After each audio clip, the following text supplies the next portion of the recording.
Hello, good people of YouTube. Sealord here, and today we have some news that's been anticipated for some time, shall we say.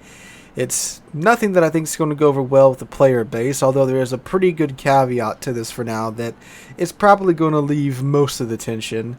And that is, we have the first announcement of a hybrid submarine. The I-54 is entering testing in 12.9 for the Russian client. Now, most of you probably just breathed a sigh of relief right there, and with good reason. The Russian version of the game is becoming more and more separate from the mainline version of the game that the European, North American, and Southeast Asian clients are based off of. Of course, the Russian version of the game is being developed fully by Lesta now, and Wargaming is creating the version of the game that we are currently enjoying, unless you're watching from Russia. And I'm not too sure on how long this is going to stay just a Russian thing. I'll get into my thoughts on that here in a bit, but let's go ahead and check out this dev blog. Link to this is in the description down below. It is the Russian dev blog, so it is in Russian, so if you got that Google Translate handy, you're going to need it. Just like everything else between the Russian version of the game and the rest of, well, us, it's very similar, obviously, the way the website is set up. So, I'm going to read for this. If you want to read along as I read aloud, you can check out the link down below. Let's get ahead and get on into it. The devblog says, closed testing 12.9 new ships for testing the Japanese hybrid submarine I-54 in the Italian cruiser Francesco Furcio has been added to the game. So right off there, that's pretty interesting. This is basically the Russian version, or the Russian equivalent of the devblog that we got a couple of days ago that announced the Scharnhorst 43 and the Stored 43 in anticipation for what I'm assuming is going to be a Battle of the North Cape event. Rather than getting the Scharnhorst 43 and the Stored 43, it appears that the Russian client's getting I-54, but they're still getting the Furcio, however you say it. So they say Japanese submarine I-54 Tier 8.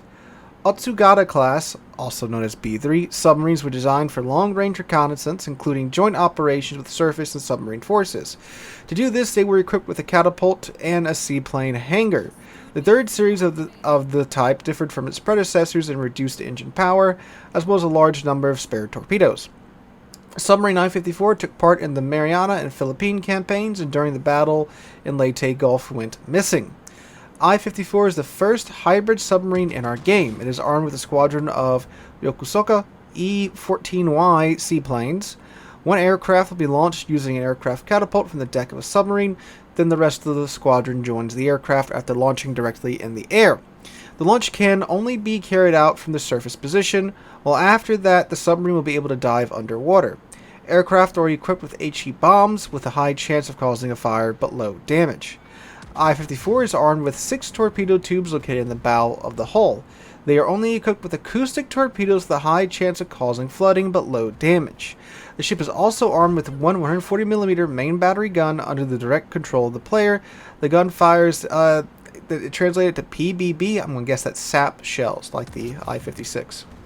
The submarine is distinguished by a large number of combat effectiveness points, a large number of equipment, but at the same time, high visibility in the absence of an underwater search, just like I-56. So, I-54 wasn't the hybrid submarine I thought we were going to get first. Like I'm sure most of you, thought it was going to be I-400. Why? Because, while yes, a lot of Japanese submarines did have seaplane hangars, the vast majority of them only carried one plane. The I-400, on the other hand, carried 3. So, back when we were discussing the I-400, or I originally thought about the I-400 coming to game, I thought, well, it's the only one that really carries 3 planes, and the other ones that carry 1 plane, what's one plane going to do? So I figured, I-400 with 3 planes would make more sense as the first hybrid submarine in the game. But of course, like with the Halford, as we found out, Wargaming doesn't care, and they'll just make a couple of planes spawn in the air out of nowhere. And that's very much what's happening here with I-400 with Lesta. Sorry, I-54 with Lesta. So, yeah. Now, they do carry HE bombs, which is what they carried in real life. Mostly, I believe they could be fitted to carry torpedoes as well, but HE bombs is what they were primarily supposed to use. So, yeah. Now let's take a look at the stats, because they did include the stats this time. So 24,200 hit points. That's pretty healthy for a tier 9 sub. 19 millimeters of armor. It's a submarine. You can just blast it. Let's see. So you get the 140 millimeter gun, 7.5 kilometers. What's the reload time of the gun? 2.4 seconds. Okay. Let's see. The torpedoes 6x1 533s. What's the reload time? 30 seconds. Dang, that's pretty fast. But again, the I-56 is as well. 1.8 kilometer visibility, and then the damage is 5,200 is the maximum damage. So, yeah, some relatively low power torpedoes there. So good reload, really good reload time, but they're kind of, wimpy in those regards. Now, of course, you can't take the skilled where you get the double ping. It does do more damage, but it's still a very low damage torpedo. All right, so the planes, you get four aircraft in the squadron. Dang. Wow. All right. So let's see. How long is the reload times of the planes? They don't say. Huh. So I'm assuming it's going to be 2 minutes like everything else. Unless, again, less stuff feels like they have to be different from wargaming in that regards. But you get 2 bombs per plane, so 8 bombs in total. And let's see, maximum damage 2,500, 38 millimeters a pin, and a 74% fire chance. Good lord! So basically, statistically, you only need 2 of these bombs to hit to start a fire. So that's, yeah.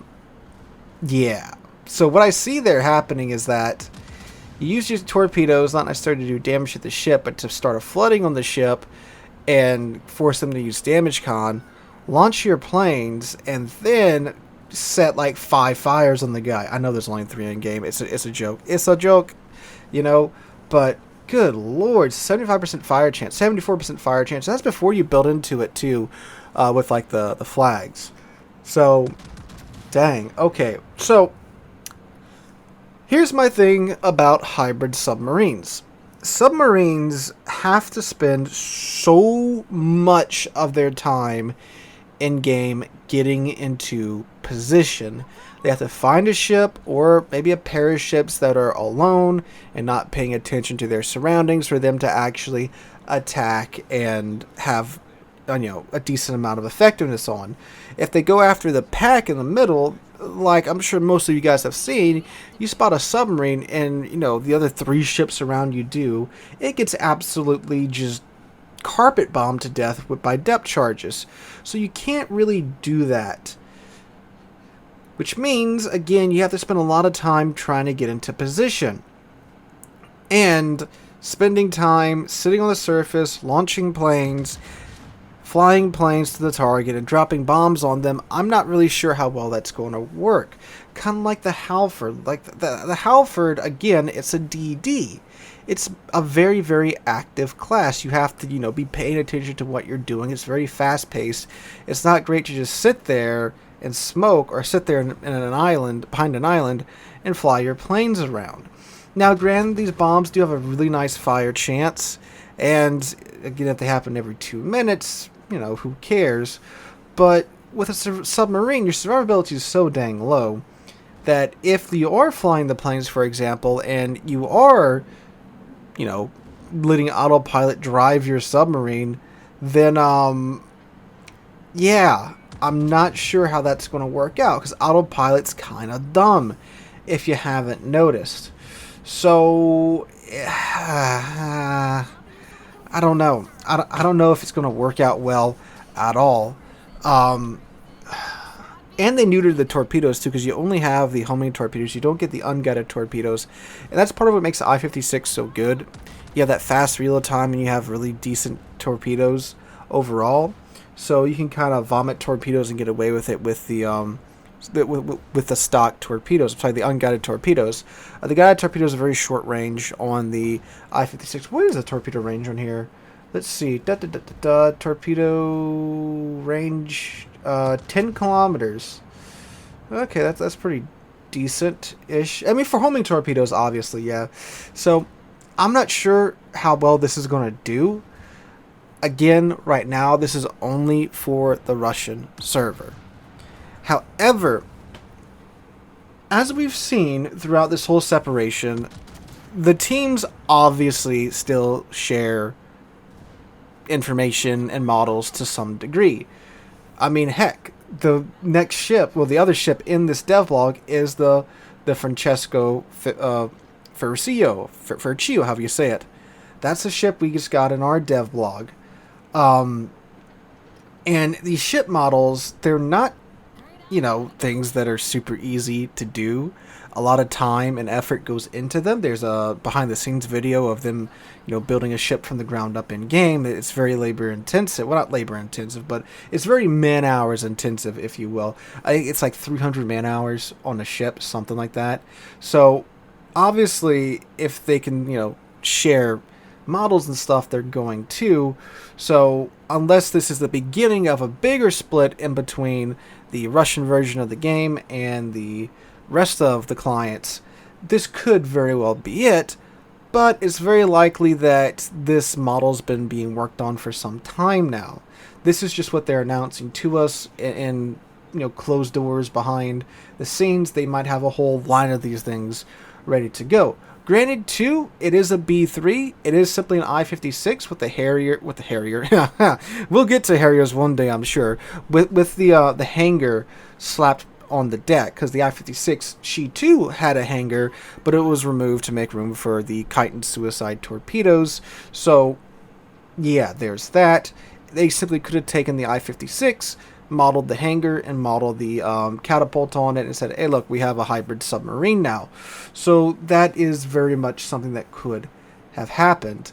So, yeah, right now, it's only on the Russian server, but it wouldn't surprise me if in a few months we start seeing something like this pop up with the rest of the games, with the rest of the clients out there. So, yeah. Let me know what you guys think about this in the comments down below. I'm sure there will be calm, rational conversation happening down there. If you guys enjoyed the video, make sure to drop a like, leave a comment, subscribe to the channel. We're on our way to 75,000 subscribers. We just got past 50,000 subs a few days ago. There's still a few of you that have been selected to win with the 50K giveaway, but no one's responded yet. Check your notifications, fellas. Don't miss out on these ships that I'm giving away. So hope you guys enjoyed. Have a wonderful weekend. Hope to catch you guys in the next one.